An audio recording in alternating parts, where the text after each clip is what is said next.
Let's make some Cajun marinated chicken thigh sandwiches.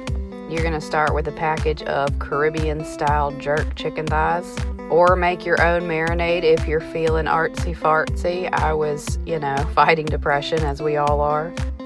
Place them in a casserole pan. You're gonna put them in a 350-degree oven for about 35 minutes. My toppings are gonna be a very ripe avocado, sliced onion, tomato, and avocado mayo. Also, if you follow me, I'm a cheese whore, so cheddar cheese and Swiss cheese. This is what they look like after cooking. I basted the top of them with the juice from the pan. You're gonna top them with the cheddar cheese and then some Swiss cheese, and then I broiled it, to make the cheese melty and delicious looking. It only takes a couple of minutes, so make sure you watch it. My broiler likes to screw me and burn things. I toasted the buns. I'm also gonna put butter on the buns. This is what the chicken and cheese looks like. Doesn't that look bomb?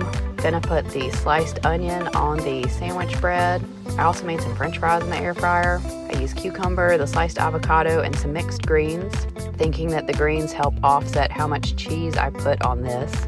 Anyway, you're gonna use 1 chicken thigh per sandwich.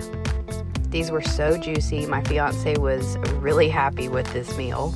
This is what his sandwiches look like. I'm adding tomato for pictures, but he doesn't actually eat raw tomato. Since I'm trying to eat better, I put my chicken thigh on top of the mixed greens, some avocado, cucumber, and tomato. Thanks for watching. Have a great day.